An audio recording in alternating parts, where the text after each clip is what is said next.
All right, let's get right into it. Microsoft's massive, historic purchase of Activision Blizzard. I mean, it was supposed to be the game changer for Game Pass. But now, a single rumor is threatening to unravel that entire $69 billion strategy. It's wild. It's a question that just sounds completely insane, right? Microsoft spends an absolute fortune to get the biggest game on the planet for their subscription service. So why on earth would they even think about pulling it off? Well, that's the $69 billion question we're going to unpack today. So this whole firestorm really started with one bombshell rumor. It came from a super well-connected industry insider, and it seems to fly in the face of literally everything Microsoft has been telling us. In fact, it all kicked off with just a single sentence. And there it is. That's the line that just set the gaming world on fire. It's from Jez Corden over at Windows Central, a guy with a really solid track record when it comes to inside info on Microsoft. He just casually dropped this on a podcast, and suddenly, a future that we were all told was impossible, well, it started to seem very, very possible. You know, to really get why that quote is such a shocker, we gotta rewind. We have to go back to the promise that sealed this whole deal in the first place. See, this wasn't just Microsoft buying another company.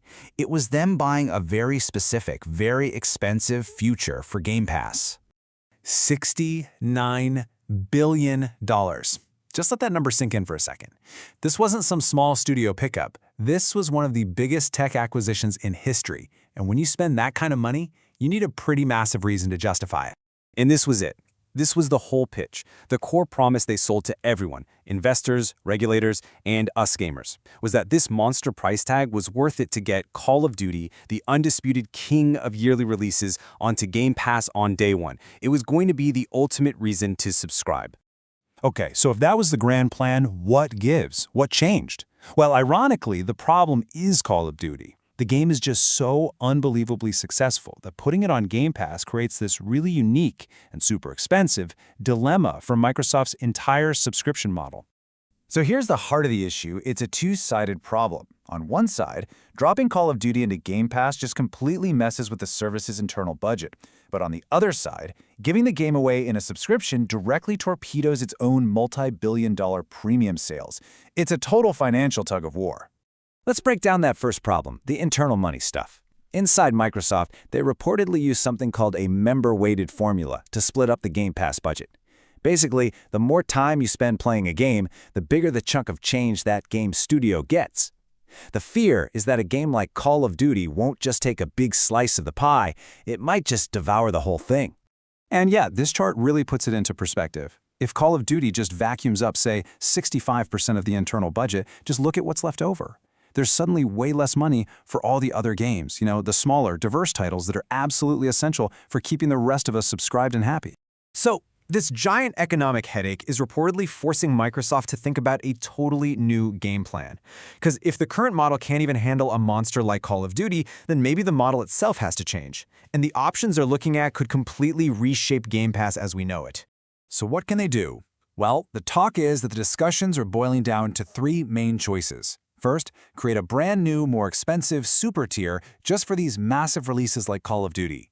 Second, maybe make the standard plan cheaper to keep people in the ecosystem. Or third, the nuclear option. Just yank Call of Duty from the service altogether. So why should you care about any of this? Well, because any of these moves would totally change the value proposition of Game Pass. I mean, a cheaper standard tier sounds nice, right? But it could also mean you have to pay extra for the very blockbusters you signed up for in the first place. It would be a huge step away from that all-you-can-eat promise that made the service so cool to begin with. So where do we go from here?